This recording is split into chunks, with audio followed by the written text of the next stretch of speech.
বহুল আলোচিত Trump Putin শীর্ষ বৈঠক ঘিরে টানটান উত্তেজনা বিশ্বজুড়ে। সবার প্রশ্ন, মার্কিন প্রেসিডেন্ট ডোনাল্ড ট্রাম্প কি পারবেন রুশ প্রেসিডেন্ট ভ্লাদিমির পুতিনকে থামাতে?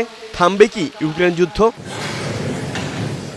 অবশ্য বৈঠকের আগেই ট্রাম্প জানিয়েছেন, দীর্ঘ বৈঠক নয়, 2-3 মিনিট কথা বললেই তিনি বুঝে যাবেন কোন দিকে এগোচ্ছে আলাপ। যুক্তরাষ্ট্রের আলাস্কায় এই বৈঠকে বসার আগে হোয়াইট হাউসে সাংবাদিকদের সাথে কথা বলেন ট্রাম্প। বৈঠক সফল হবে বলে আশা তার। 2 minutes, 3 minutes, 4 minutes, or 5 minutes, like we tend to find out. পুতিনের সঙ্গে দুর্দান্ত একটি বৈঠক হতে যাচ্ছে। আমার মনে হয় প্রথম 2-4 মিনিট গেলেই বোঝা যাবে বৈঠকটি সফল হবে কিনা।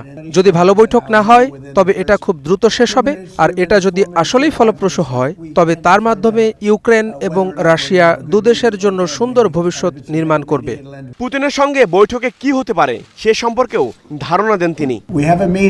প্রেসিডেন্ট পুতিনের সঙ্গে বৈঠকটি ভালো কিছু বয়ে আনবে বলে আমি আশা করছি। তবে এর চেয়ে গুরুত্বপূর্ণ হলো পরের বৈঠকটি, যেখানে আমার সঙ্গে থাকবেন রাশিয়া ও ইউক্রেন দুই দেশের প্রেসিডেন্ট।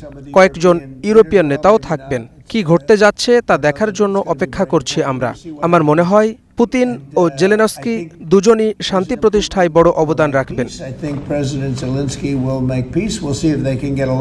এই সংবাদ সম্মেলনে নিজের ক্রেডিট দাবি করতেও ভুল করেননি ট্রাম্প। বলেন, তিনি প্রেসিডেন্ট না হলে পরিস্থিতি আরো ভয়াবহ হতো।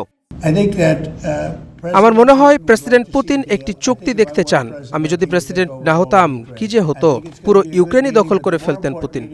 এদিকে ট্রাম্প পুতিনের বৈঠকের আগে যুক্তরাজ্য সফর করেছেন ইউক্রেনের প্রেসিডেন্ট ভলোদিমির জেলেনস্কি।